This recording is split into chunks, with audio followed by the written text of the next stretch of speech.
Middle ஈஸ்ட்டில் நாங்கள் இப்போ ஆப்ரேஷனை தொடங்கியிருக்கோம். அந்த ஆப்ரேஷன் முடியும் போது ஒருவேளை மிடில் ஈஸ்ட் மாறிவிடலாம் அப்படிங்கிற ஒரு எச்சரிக்கையை கொடுத்துருக்காரு நெத்தன்யாகு அவர்கள்.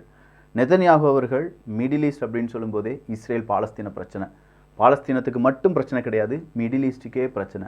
மிடில் ஈஸ்ட்டுக்கு பிரச்சனைனா அமெரிக்காவுக்கு பிரச்சனை, அமெரிக்காவுக்கு பிரச்சனைனா ரஷ்யாவுக்கும் அங்கே பிரச்சனை தான். ஸோ ஓவராலாக ஒரு பெரிய கான்ஃப்ளிக்ட் வருவதற்கான வாய்ப்புகள் இருக்குது. இன்னைக்கு B-52 பாம்பர்ஸ் ரக விமானம் வந்து தரையிறங்கி இருக்கிறது இஸ்ரேலுக்குள்ள. நைட் மறுபடியும் தாக்குதலை நடத்துவோம், ரொம்ப அதிரடியான தாக்குதலை நடத்துவோம் அப்படின்னு சொல்லியிருக்காங்க.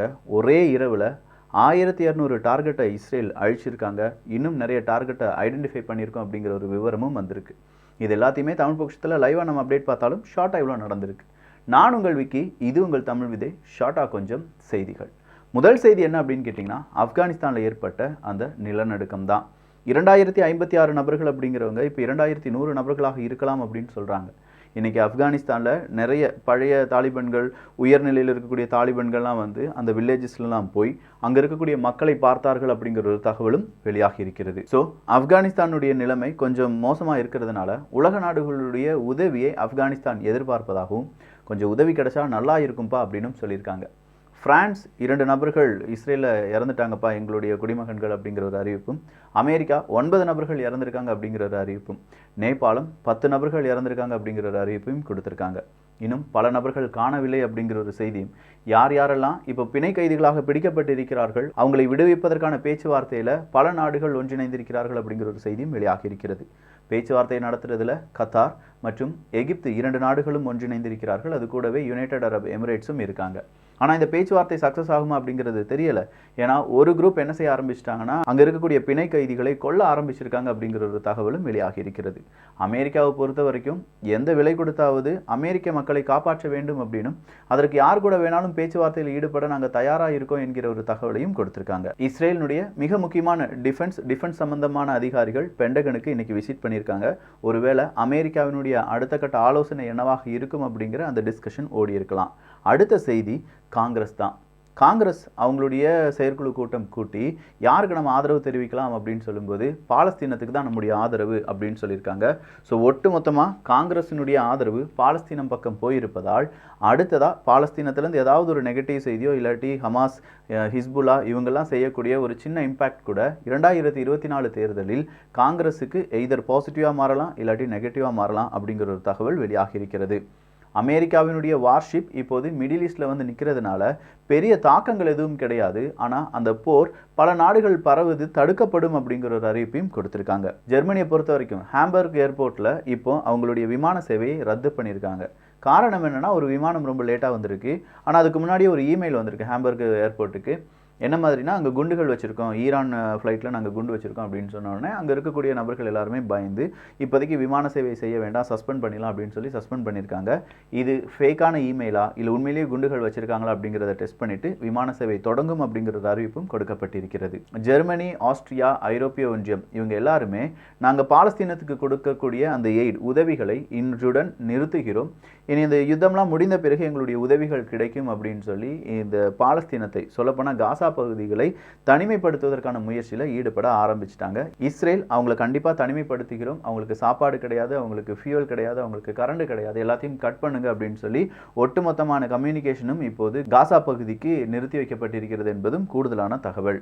நியோ நாசிஸ் ஜெர்மனியில் உருவாகிக்கிட்டே தான் இருக்காங்க. புட்டின் அவர்கள் அதற்கு எதிராக தான் போராடிட்டு இருந்தார் அப்படிங்கிறது எல்லாமே நமக்கு தெரியும். இப்போ இந்த நியோ நாசிஸ் என்ன செஞ்சுருக்காங்கன்னா, ஜெர்மனியில் 2வது மசூதியை உடைத்திருக்கிறார்கள். பெரிய அளவில் திட்டம் போட்டு இந்த மசூதியை உடைச்சிருக்காங்கப்பா, ஆனால் யாருன்னு தெரியல என்கிற ஒரு பதில் மட்டும்தான் ஜெர்மனிட்டு வந்து கிடச்சிருக்கு. அடுத்ததாக அமெரிக்காவிலேயே பெரிய ஹிந்து கோவில் அப்படிங்கிறது திறக்கப்பட போகிறது என்கிற தகவலும், கிட்டத்தட்ட 100 ஏக்கருக்கும் அதிகமான நிலப்பரப்பில் தான் இந்த கோவில் கட்டப்பட்டிருப்பதாகவும் செய்திகள் கூறுகின்றன. ஹமாஸ் இஸ்ரேல் அட்டாக் அப்படின்னு சொல்லும்போது இன்டர்நேஷனல் விக்டிம்ஸ் இதுக்குள்ளே இருக்கிறதுனால அடுத்த கட்டமாக இந்த ஹமாஸுக்கு எதிராக உலக நாடுகள் ஒன்றிணைவதற்கான வாய்ப்புகளும் இருக்கின்றன. அடுத்ததா இஸ்ரேல் எடுக்கக்கூடிய முடிவுகள், இஸ்ரேல் இப்போ ஃபுல் ஃப்ளட்ஜ் வாரில் இருக்காங்க. அவங்க ஆர்டிகல் 40 எல்லாம் இன்வோக் பண்ணிட்டாங்க. இந்த நேரத்தில் இஸ்ரேலினுடைய அடுத்த கட்ட நடவடிக்கை லெபனன் வழியாகவும் இல்லாட்டி அங்கே இருக்கக்கூடிய ஹிஸ்புல்லாவுக்கு எதிராகவும் இருந்தது என்றால், ஈராக்கை சார்ந்த சப் குரூப்ஸ் எல்லாமே நாங்கள் ஹமாஸ் ஹிஸ்புல்லா கூட சேர்ந்து இஸ்ரேலை எதிர்ப்போம் அப்படிங்கிற ஒரு தகவலையும் கொடுத்துருக்காங்க. அடுத்ததாக வந்திருக்கக்கூடிய செய்தி மெக்சிகோவிலிருந்து. மெக்சிகோவினுடைய கன்சியூமர் இன்ஃப்ளேஷன் அப்படிங்கிறது ரொம்ப ஸ்லோ டவுன் ஆயிருக்கு செப்டம்பரில். ஸோ நல்ல ஒரு விஷயமாக பார்க்கப்படுகிறது. இதே மெக்சிகோ மற்றும் அமெரிக்காவுக்கு இடையே மைக்ரன்ஸுக்கான அடுத்த புரிந்துணர்வு ஒப்பந்தம் அப்படிங்கிறது ஏற்பட்டு புதிய தடுப்புச் சுவர்கள் கட்டப்படாது அப்படின்னு சொல்லி அமெரிக்கா ஒரு சபதம் கொடுத்திருந்ததும் இங்கே குறிப்பிடத்தக்கது. இப்போ நிறைய யுத்தம், இஸ்ரேல் பாலஸ்தீன யுத்தம்லாம் நடந்துட்டு இருக்கு, ரஷ்யா உக்ரைன் போர் நடந்துட்டு இருக்கு. இதன் காரணமாக யுஎஸ்னுடைய ஸ்டாக் எக்ஸ்சேஞ்ச் அப்படிங்கிறது லாஸ்ல தான் ஸ்டார்ட் ஆச்சு அப்படின்னும், இன்னும் இந்த நாட் ஒன்லி ஸ்டாக் எக்ஸ்சேஞ்ச், அடுத்தா நம்ம கச்சா எண்ணெயெல்லாம் எடுத்து பார்த்தோம்னா மிகப்பெரிய அளவில் விலை மாற்றம் இருக்க போவதாகவும் செய்திகள் வெளியாக இருக்கிறது. அமெரிக்காவில் ஆட்டோ ஒர்க்கர்ஸினுடைய அந்த ஒரு ஸ்ட்ரைக், எங்களுக்கு போதுமான பே கிடைக்கல, எங்களுக்கு இன்னும் நிறைய பே வேணும் அப்படின்னு சொல்லி அவங்க கேட்கக்கூடிய அந்த ஒரு ஸ்ட்ரைக் அதிகமாக நடக்க வாய்ப்புகள் இருப்பதாக கூறப்படுகிறது. கிட்டத்தட்ட 15 நபர்கள் உயிரிழந்திருக்கிறார்கள் கேமரூனில் ஏற்பட்ட பெருவெள்ளம் காரணமாக. ஆப்பிரிக்காவிலிருந்து ஒரு செய்தி வந்திருக்கு, நம்ம சஸ்டைனபிள் growth அடைய வேண்டும் என்றால் பெண்களுக்கு முக்கியத்துவம் கொடுக்கணும். ஆப்பிரிக்காவை பொறுத்த வரைக்கும் பெண்களுக்கு முக்கியத்துவம் அதிக அளவு கொடுக்க மாட்டாங்க. ஸோ ஆப்பிரிக்காவிலேருந்து இப்படி ஒரு குரல் உயர்ந்து வருகிறது அப்படிங்கிறது எல்லோராலையும் கண்டிப்பாக பாராட்டப்பட வேண்டிய விஷயம். அதே ஆப்பிரிக்காவில் மேற்குலக நாடுகளுடைய ஆதிக்கம் இல்லாமல் இருந்தது என்றால் நிச்சயம் ஆப்பிரிக்கா இப்போ வளர்ந்த நாடுகளின் பட்டியலில் இருந்திருக்கும். ஏன்னா அந்த அளவுக்கு அவங்க கிட்ட இயற்கை வளங்கள் இருக்கு. ஆனால் அரசியலில் அந்த ஆப்பிரிக்காவை ஆளக்கூடிய ஆட்சியாளர்களானாலும் சரி, இல்லாட்டி அதை பிடுங்கி சாப்பிட்றதுக்கு இருக்கக்கூடிய இராணுவ தளபதிகளானாலும் சரி, அவங்களுடைய ஆட்சியை தக்க வைப்பதற்காக பல நேரங்களில் மக்களை நினைக்காமல் விட்டுவிட்டார்கள் என்கிற ஆதங்கம் ஆப்பிரிக்க வரலாறை படித்த எல்லோருக்கும் எழும்பும். ஆப்பிரிக்கா அப்படின்னு சொல்லும்போதே நமக்கு தெரிஞ்சது இப்போ நைஜர் பார்த்துருக்கோம், புர்கினோ ஃபாசோவை பார்த்துருக்கோம், மாலியை பார்த்துருக்கோம். ஸோ இப்போ நைஜருக்கு எதிராக ஒரு பெரிய போராட்டம் நடந்தது அப்படிங்கிறது நமக்கு தெரியும். ஏன்னா இராணுவ புரட்சிலாம் நடந்துச்சு. அதே மாதிரி புர்கினோ ஃபாசோவிலும் இப்ராஹிம் அவர்களுக்கு எதிரான ஒரு இராணுவ புரட்சி நடந்ததாக நமக்கு ஒரு செய்தி வந்துச்சு. எகெயின் இதே மாதிரியான இராணுவ புரட்சி நடப்பதற்கான வாய்ப்புகள் இருக்குது அப்படின்னு சொல்லி இப்ராஹிம் அவர்கள் அவருடைய உளவாளி குரூப்பை கொஞ்சம் ஸ்ட்ராங் செஞ்சிருக்கிறார் என்கிற ஒரு தகவல் வெளியாகி இருக்கிறது. இஸ்ரேலினுடைய ஏர் ஸ்ட்ரைக் என்பது காசான் ரெஃப்யூஜி கேம்பினுடைய அந்த பாகத்தில் விழுந்ததால் நிறைய உயிரிழப்புகளை பார்த்திருக்கிறார்கள் காசா பகுதியினர்கள். அதுவும் புலம்பெயர்ந்தவர்களுடைய இடத்தில் இந்த குண்டு விழுந்ததால் அவங்களே வாழ்க்கையை சோகத்தில் இருந்திருப்பாங்க. இன்னும் பல சோகம் அவங்களை ஒட்டி கொண்டிருக்கிறது. ஜெர்மனியினுடைய ஃபார் ரைட் ஏஎஃப்டி அந்த ஒரு குரூப், அவங்க ஒரு எலெக்ஷனில் என்ன செஞ்சுருக்காங்கன்னா, எலெக்ஷன் ரிசல்ட் காரணமாக வி ஹாவ் அரைவ்டு அப்படின்னு சொல்கிற ஒரு பெரிய மெசேஜை கொடுத்துருக்காங்க. லெஃப்டிஸ்ட் ரைட்டிஸ்ட்லாம் நம்ம சொல்லுவோம் பார்த்தீங்களா, அதே மாதிரி ஃபார் ரைட் அப்படின்னா ரொம்ப வலதுசாரி அப்படிங்கிறது தான் அர்த்தம். ஸோ ரொம்ப வலதுசாரியாக இருந்தாலும் இப்போ பெரும் பிரச்சனை வரும் என்பதில் மாற்று கருத்து கிடையாது. அடுத்ததாக வந்திருக்கக்கூடிய செய்தி எங்கேருந்து அப்படின்னு பார்த்தீங்கன்னா, டொனால்டு ட்ரம்ப் அவர்களிடமிருந்து தான். டொனால்டு ட்ரம்ப் அவர்கள் அவருடைய வழக்கு விசாரணையை கொஞ்சமாக என்ன செய்யலாம், ஒரு டிலே பண்ணலாமா அப்படிங்கிற ஒரு ரிக்வெஸ்ட்டை வச்சிருக்கார். அதெல்லாம் முடியாதுப்பா, உன்னுடைய வழக்கை சீக்கிரமாக விசாரிக்க வேண்டும். இது வந்து கிளாசிஃபைடு டாக்குமெண்ட்டை லீக் பண்ணார் அப்படிங்கிற வழக்கு விசாரணை தான். ஸோ அந்த வழக்கு விசாரணை உடனடியாக நடத்தப்படும் அப்படிங்கிற ஒரு தகவல் வெளியாகி இருக்கிறது. ஒருவேளை இந்த வழக்கு விசாரணை அதில் அவங்களுக்கு தீர்ப்புலாம் வந்துருச்சுன்னா டொனால்டு ட்ரம்ப் அவர்கள் பிரசிடென்ட் எலெக்ஷனில் நிற்பாரா இல்லையா என்பது அந்த தருணம் தான் தீர்மானிக்கப்படும் என்பதும் கூடுதலான தகவல். அடுத்ததா எவரி கைண்ட் ஆஃப் சப்போர்ட் அப்படின்னு சொல்கிற ஒரு செய்தி. இஸ்ரேலிருந்து அமெரிக்கர்கள் நிறைய பேர் கடத்தப்பட்டிருக்காங்க, போர் கைதிகளாக பிடிக்கப்பட்டிருக்கிறார்கள். அவங்களை காப்பாற்றுவதற்கு இல்லாட்டி வேறு நாட்டவர்களை காப்பாற்றுவதற்கு அமெரிக்காவால் முடிந்த உதவிகளை நாங்கள் செய்வோம். அவங்க பிரிசனர் ஸ்வாப்லாம் கேட்டாங்கன்னா அதுவும் நாங்கள் செய்கிறதுக்கு தயாராகத்தான் இருக்கோம் அப்படின்னு சொல்லியிருக்காங்க. ஐரோப்பிய ஒன்றியம் பாலஸ்தீனத்துக்கு கொடுக்க வேண்டிய ஃபண்டை ஃப்ரீஸ் பண்ணியிருக்காங்க அப்படிங்கிற தகவல் காரணமாக பாலஸ்தீனியர்கள் இல்லாட்டி அங்கே இருக்கக்கூடிய குழந்தைகளுக்கு கிடைக்க வேண்டிய உதவிகள் கிடைக்காமல் போக நிறைய வாய்ப்புகள் இருக்குது.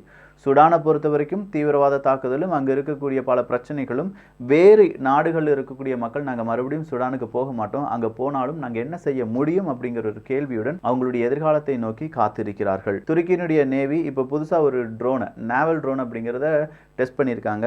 ஆல்பெட்ரோஸ் எஸ் கேமிகாஸ் அப்படிங்கிறது தான் அந்த ட்ரோனினுடைய பெயர். ஸோ இந்த ட்ரோனை இப்போ சக்ஸஸ்ஃபுல்லாக நாங்கள் டெஸ்ட் பண்ணியிருக்கிறோம் என்கிற அறிவிப்பை கொடுத்திருக்கிறார்கள். ஹமாஸ் அப்படின்னு சொல்லி பார்த்தோம். ஹமாஸ் என்ன செஞ்சுருக்காங்கன்னா அவங்களுக்கான ஏர் டிஃபென்ஸ் சிஸ்டத்தை அவங்களே உருவாக்கியிருக்காங்க அப்படிங்கிற ஒரு தகவலும், அதே மாதிரி ஷார்ட் ரேஞ்ச் ராக்கெட் சிஸ்டம் என்பது எல்லாமே அவங்களுடைய டெக்னாலஜியில் அவங்க தயாரித்திருக்கிறார்கள். இதற்கு ஈரான் உதவியாக இருந்திருக்கும் அப்படிங்கிற ஒரு தகவலும் வெளியாகி இருக்கிறது. பாலஸ்தீனத்தை பொறுத்த வரைக்கும் அடுத்ததாக என்ன நடக்கும், எந்த அரபுலக நாடுகள் நமக்கு உதவியாக இருக்க போகிறார்கள் அப்படிங்கிற கேள்வி பாலஸ்தீனியர்கள் மத்தியில் எப்போதுமே இருந்த வண்ணம் தான் இருக்குது. ஏன்னா யுனைடெட் அரப் எமிரேட்ஸ் இஸ்ரேல் பக்கம் திரும்பிட்டாங்க. நாங்கள் இஸ்ரேலுக்கு ஆதரவாக இருக்கிறோம், பாலஸ்தீனத்துக்கு எதிராக இருக்கிறோம் அப்படிங்கிற ஒரு வார்த்தை யுனைடெட் அரப் எமிரேட்ஸ் கொடுத்த காரணத்தினால் அரபுலக நாடுகளுக்கு இடையே பிரச்சனைகள் இருப்பதாகவும், அந்த பிரச்சனையை முடிக்காமல் இஸ்ரேல் பாலஸ்தீனம் பிரச்சனை முடியாது அப்படிங்கிற தகவலும் வெளியாகி இருக்கிறது. இஸ்ரேல் பாலஸ்தீனத்துக்கு இரண்டு வழி தான். ஒன்று, இந்த போர் அமைதியாக முடியணும், இல்லாட்டி யாராவது ஒரு ஆள் ஜெயிக்கணும். அப்படி இல்லையா அந்த 1967 எப்படி எல்லை பிரிக்கப்பட்டதோ அதே எல்லையில் இஸ்ரேல் பாலஸ்தீனம் இருக்கணும், ஈஸ்ட் ஜெருசலேம் மறுபடியும் தலைநகரமாக மாற்றப்பட வேண்டும். இதுதான் பல நாடுகளும் பல தலைவர்களும் கூறி வருகிறார்கள். இதில் எது நடக்குது அப்படிங்கிறத பொறுமையாக பார்க்கலாம். ஸோ இந்த ஒரு காணொலி எப்படி இருந்துச்சு அப்படிங்கிற உங்களுடைய கருத்துக்கள் இங்கே வரவேற்கப்படுகின்றன. எல்லோரும் தமிழ் விதையில் இணைந்திருங்கள்.